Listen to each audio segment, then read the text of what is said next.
Just do like a 2-second entry, then go. Yeah. Intro. So as, back to the speed events, especially for the first 4 days, 6 days.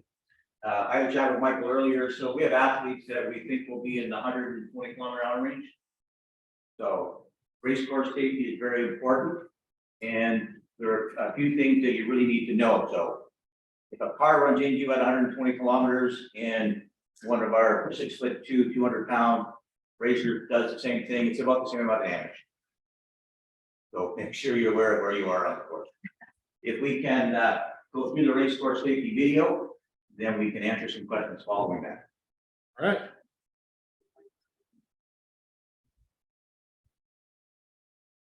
As the volunteers assembled for this race, you will not only be responsible for the safety of the athletes, but your own safety and the safety of your fellow volunteers. Please follow this list of safety commandments to ensure your own safety on the race course. Safety commandments. 1.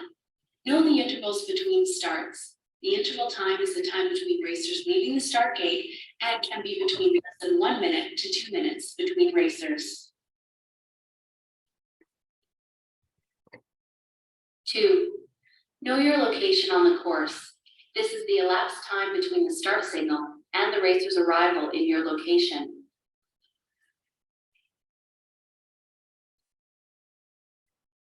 3. Listen to those around you.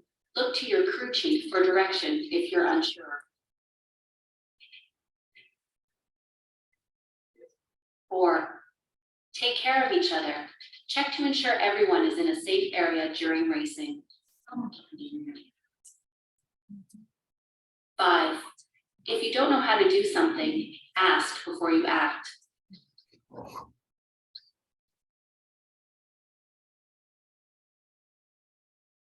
'Racer down, stop, start protocol. Ski and snowboard racing are extreme sports with athletes reaching speeds of over 120 kilometers an hour. As volunteers, it is our responsibility to provide a safe and fair field of play for all athletes, but accidents can and will happen. By following the safety commandments previously outlined, you will ensure that you are not the cause of any accidents and that you are not putting yourself in the way of danger. While the race is underway, simple but advanced preparation is key. A. Know the elapsed time between the start signal and when the racer will appear in your field of view. Oh my gosh.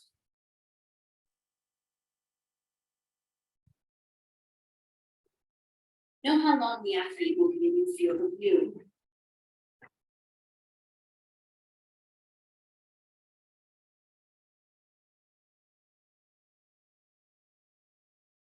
C. Determine who the jury member or control person is in your area.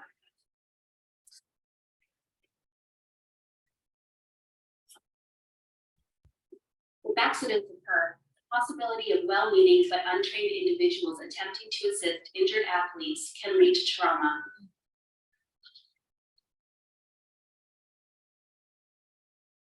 This situation needs to be avoided at all costs by following the stop-start protocols.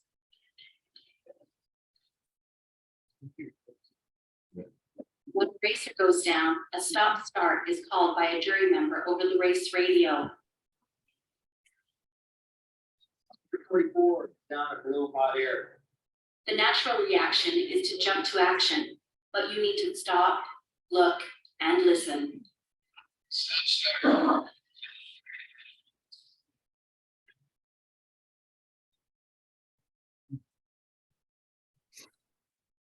The start referee will confirm immediately on the course control channel that racer number X has been stopped in the gate and what racer is on course. If a racer or racers above the racer down need to be stopped, the jury member calling the stop start will call for a yellow flag. Racer number 6 is flagged. As racers are stopped, they will be confirmed held by the yellow flag person. Only when all racers are stopped will the course be cleared for movement by volunteer crews to accomplish the necessary repairs and tasks.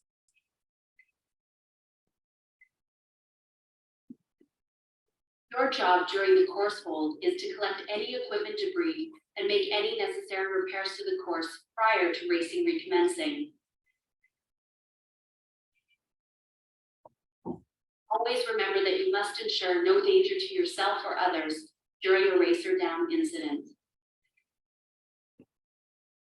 During the time immediately following the stop-start call, all radio channels must remain clear until advised by the chief of race to resume normal radio communications.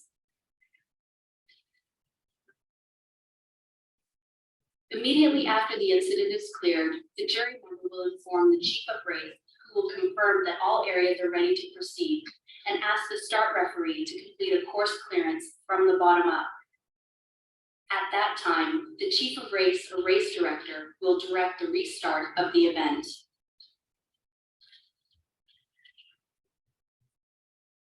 The race will recommence with the start of the next racer.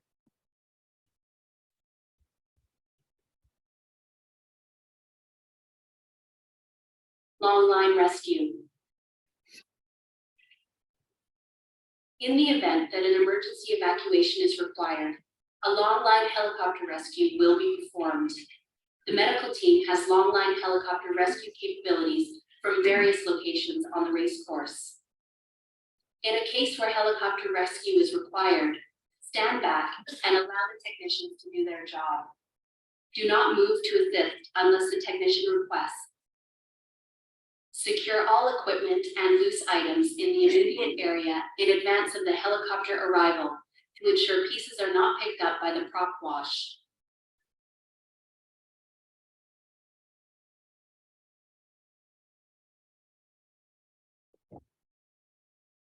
Thank you for taking the time to be part of the race course team. Take care of yourself, your teammates, and our athletes.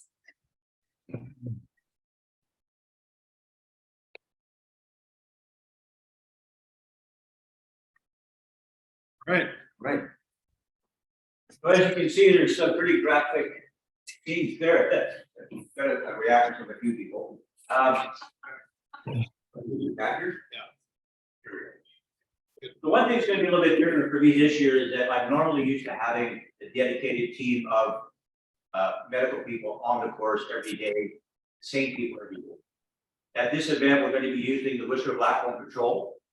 So I will have radio communication with Whistler Blackcomb and course radios. I'll talk about course radios in a moment. The other thing that's going to happen is that almost in every instance, unless we have a doctor that deems it necessary, athletes in this particular race will be taken and transported off the course by toboggan. So the chance of a long line rescue, hopefully we won't have to worry about. That will just indicate a much more severe situation than we have normally. Our radios, like our repeater channels. Yes. So it's important that with the repeater channel, that when you're using your radio, you pause for a second before you start to transmit. And when you finish talking, then you pause before you take your hand off the radio. And we had this discussion about stop start. So a prime example would be if you push the button quick and say stop start, what may be transmitted is just start. So make sure that if you're using a radio for any communication, hold a pause before you transmit and don't take your thumb off the push start button right away at the end. Our controllers will be on the Whistler Blackcomb dispatch radio, as will our doctor, and they will respond down. In the event that a controller is required, dispatch will send a replacement controller, so there will always be the same number on course. But two at the start, one at Sunset Class and one at the Super G start at the moment. So those are for the speed events. We'll have Or the GS start, sorry. GS start. the GS start. Super G and downhill was the Okay. same. Yeah, Club 21. Downhill, GS, Sunset Class. Yep. Two toboggans at the top, and one at the GS start. We didn't really see much point in putting one much lower than that. If you're on the course and one of the controllers asks if you can help, if you have first aid training, please identify yourself to them. So they may ask you just to help stabilize something, but hopefully we won't have too many of those to worry about. The important thing when you're out of the course, especially if a racer does go down, with 45-second intervals, if you think, gee, I can get out there real quick, well, by the time you get your skis on and get to the athlete, that's going to take 15 to 20 seconds. That gives you 20 to 25 to look up and make sure that somebody's not going to come and take you out. Make sure you know what a still zone is. If you're not sure, whoever's around you, ask somebody who's been in the course for a while. During all of the events, I'll be at the start with Jill, right? The start referee. So when a course hold is called, I will get the information from the patrol when the athlete has been removed. And back on the short radio, I will let the start referee know that the course is clear, medical is in place, and then the rest of them will go back and cheat the race. Any questions so far? No. Okay. Good deal. So I don't have a lot more, Mike. I have a little comment. I can play the video. Yeah. as well. Just one thing about radios, I brought one down, I was not sure. The radios, you turn it on and you change the channel with these little buttons. And if you're working and something happens, it's really easy for the button channel to change. And you get in. And so course will be on channel 1 and the jury will be on channel 2. And from a safety perspective, the course radio ends up on the jury radio and someone's transmitting, that is really dangerous. So what you can do is you can lock, you can lock, so you choose your channel and then you have to go through the little menu and lock the keypad so it doesn't change. And Mike will play a little video showing you how to do it. If you're not sure, I've got one here, I can show anybody this evening, happy to demonstrate. But yeah, make sure your radio is locked. Will there be somebody in the morning signing radios? Radios are picked up in Dale's office at the back, and there's a sign-up sheet.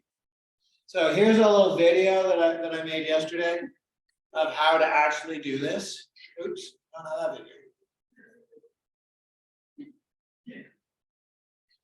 So essentially what happens, you choose your channel, and then you hit that OK button, and you get a menu. You scroll across till you get the star, and then you get radio settings, you hit OK again, and then you scroll across, keypad lock, and you hit it. It's a little confusing, but essentially, the top button accesses the menu. At the top button accesses the menu. Go back and forth across the menu. Essentially, the thing that says utilities. Utilities right there. And I hit OK, I go into, and then I want radio settings, so I hit OK again. Now in radio settings, I go to keypad lock, and I hit OK. And it's locked. And that's all there is to it.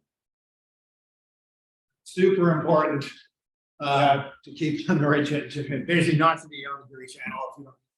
Yeah, we've had. And I made a sign above the radios in Dale's office. So you can look at the sign tomorrow morning. Where you pick up. So Greg, just to confirm, so you said channel 2 is going to be jury, and channel 1 is going to be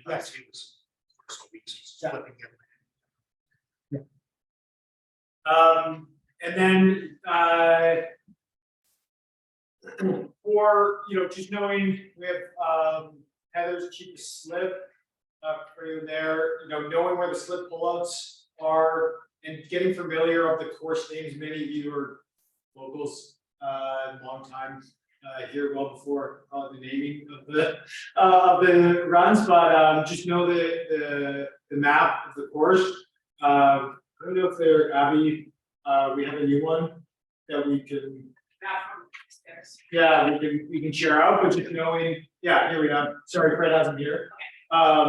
So if anyone needs to come take a picture of that and know where those are. Yeah, if you actually want a hard copy, we can get it to you as well. Yeah. Okay, Donnie. I was just going to say that, since that video, like, we changed the jury protocol. start stop, because what Fred talked about in the Peter. People have a tendency when they see something and they hit the button. And all you hear is start, if you hit the button, you might hear stop, and then they normally would. Yeah, So it's start, stop. we've changed it in the, We had that. yeah, we changed it in the racer down protocol in the official, so that the jury has it. Yes. That's a good point. Can you clarify, there's gonna be lots of radios out there, clarify who calls the stop start? Does anyone know that in the room? Who calls or decides their cheaper race? And our TD, who calls the stop starts? This, thank you. Start ref. Start stops, who calls it? Jury. And who, so only jury members, who's on the jury? Which jury member calls the stop start? The jury member that sees the incident that closes, and so the jury, for those, as a reminder, is the TD ref, finished ref, or sorry, assistant ref, chief of race, and if there's a connection coach or finished ref, and or start ref. So yeah, they'll be the ones. Yeah, so obviously, you know, we have our start route, you know, first thing, someone goes down in my area, I will say, get on the radio, wait, 1, 2. Start, stop. And then I shut up. So start is bumped, racer, 5 on course. Then it will come back to me, and then as the person who observed it, then I would say what needs to happen, so I might say, I might just say, oh, racer's up, get the skis on, and we'll ski down on the side, or I might say yellow flag, if I'm lower down, and keeping track of the numbers, I know another racer's coming, I will say yellow flag, and then get them off. And then I will expect whoever yellow flags, whichever jury position has yellow flag, would then report it. Racer is stopped, then I know both racers have stopped. And then we get back and then I can once again explain what's required. Either racers up, picking up skis, fixing the net, or what we don't wanna hear is medical, no, ski patrol is required at location. So in that scenario, I'd be at the start with Joe and confirm that the racer does need attention, that the second racer's been flagged, and that the third one's held in the gate. Only at that point would I send medical from wherever the closest one is. And then go ahead. It's not a reflection of, but how many defibrillators do we have in force? And what From the medical side? We have 2 at the start, 2 at the GS start, or 2 at the start, 1 at the GS start, and 1 at sunset. But I don't know if those, I don't think those logins have, we just had the start. The toboggans would be 2 at the start and 1 at the GS start. if you have I think they're just in the start. So every morning I will be meeting with the Whistler Blackcomb Patrol because, as I said earlier, it's not going to be the same 4 patrollers every day. So I'll be meeting with the Whistler Blackcomb Patrol and their dispatch with a start list, a course map, and to make sure that everybody knows where they're going and what the procedures are. We've sent this video, the racer down and safety video, to Whistler Dispatch. And those people that are going to be on the race course are reviewing that before they come out each day. That answer most of your question? really, if you had a hard issue. I'm just having a real difficult time hearing it all the way up here, sorry. Yeah. Something that's hard. You need to be able to. It's pretty good. You should have the where's it? Oh, no, I don't think, I think it's the patrol. I'd be patrol. Well, there'll be a. Annie, you wanna? Anything that's spectator is gonna be patrol, anything that is crew will be patrol. Right. Whistler Blackcomb Patrol, and athlete wise will also be patrol. Yeah. So it means all gonna go with the Whistler Blackcomb Patrol protocol, and then I think we haven't even yet to start. But I will go down, but I'm gonna ask my colleague, Dr. Controller on Whistler, they'll have the radio and say we are required of that. Sorry. Any other questions? Doug or Mike, anything to add? Because our TD, Mike Ginsberg, and then Doug Campbell has been, well, also TD, but support on the event. Anything to add? I would just say just to reiterate with the repeated channel, just really think out your thoughts before you can go ahead and key it up, but think about your thoughts and what you're trying to say before you say it. Just getting on that thing, we're gonna miss some stuff, and just like what was covered. Something as simple as the difference between start, stop, and stop, start makes a big difference, and that's time that we're losing, especially if there's an athlete coming at us at 60 miles. So really do take your time. It doesn't matter who at that point is communicating on the radio, but just give it some thought, and yeah, have a great time, and thanks for being here.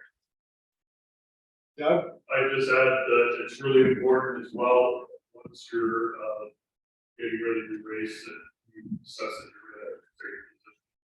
You're not sure you're in a safe position, ask someone else, and that throughout the whole run, you're focused on the race, so you're not talking to somebody else, going on your phone, you're actually watching.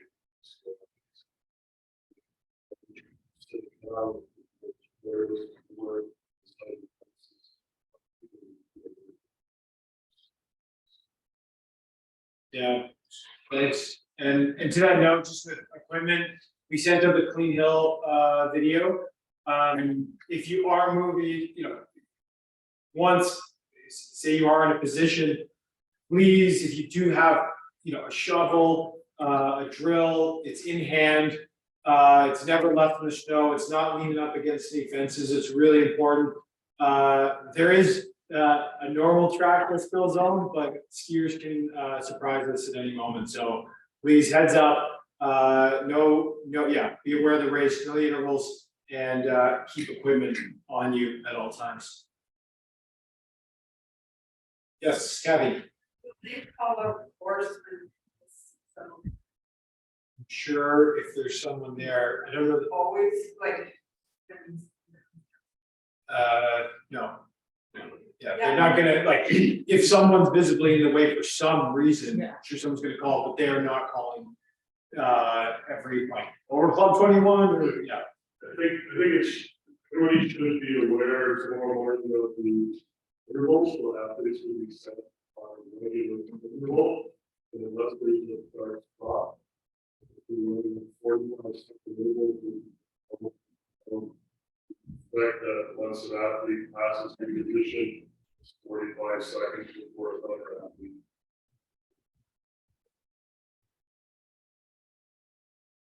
If you think back to the video for a minute, there's one scene there where a course worker is walking past a downed athlete. So over the years, I've managed to see a number of different things. And the one thing I want to make sure that everybody's aware of is that downhill skis are very sharp, almost to the point where you can shave with them if you have to. If you have a person with an athlete with downhill skis that the skis have come off, try and pick them up by the bindings, because when you pick them up by the base, you think, I'll just put this ski over here, you do that, then you're looking at a new pair of gloves and possibly more. So be very cautious when you're picking up that kind of equipment and moving it around. Good. Anything, Stan? So know where you're at, face uphill at all times whenever possible. If you got a cell phone, put it on mute or vibrate. We don't want to see you standing at the side of the hill like this as the athlete goes by. Not a good plan. Yeah. Thanks, everyone. We look forward to a great, uneventful series of races. And no, I really appreciate all of you coming out. I mean, like I said at the beginning, you make ski racing happen, so we really appreciate it. Thank you. I've got a few copies of the course map in a smaller size for anybody that wants one. I'll leave them up here on the table. All right. Thanks, everyone. Thanks. Thank you. Thanks. Excellent. Yes, ma'am.